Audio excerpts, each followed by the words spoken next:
कृष्णाय वासुदेवाय हरे परमात्मने प्रणतः क्लेशनाशाय गोविंदाय नमो नमः।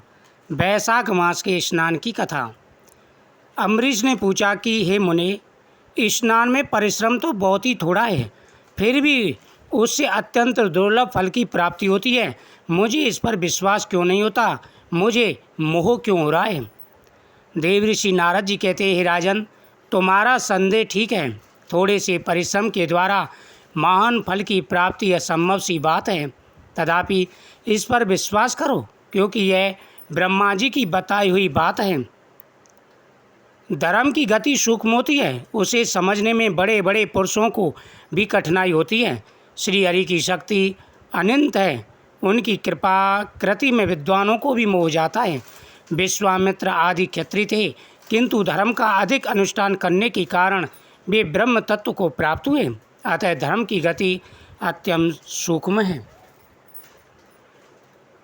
भूपाल, तुमने सुना होगा, अजामिल अपनी धर्मपत्नी का परित्याग करके सदा पाप के मार्ग पर चलता था।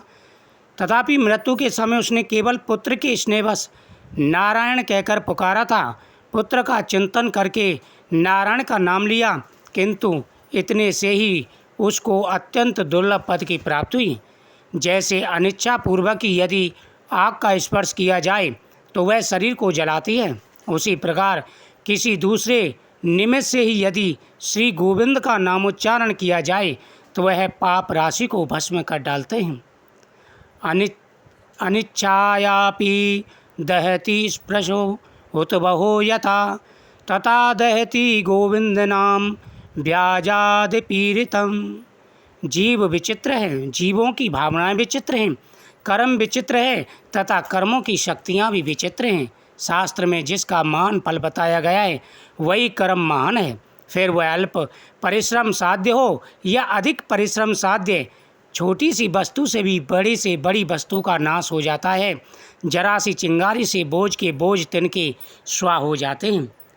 उसी प्रकार धर्म के रास्ते पर चलने से बड़े बड़े पापों का नाश हो जाता है। हे राजन, जो व्यक्ति माधव मास में भगवान के कथाओं का श्रवण करते हैं उनकी हर मनोकामना पूरी होती है।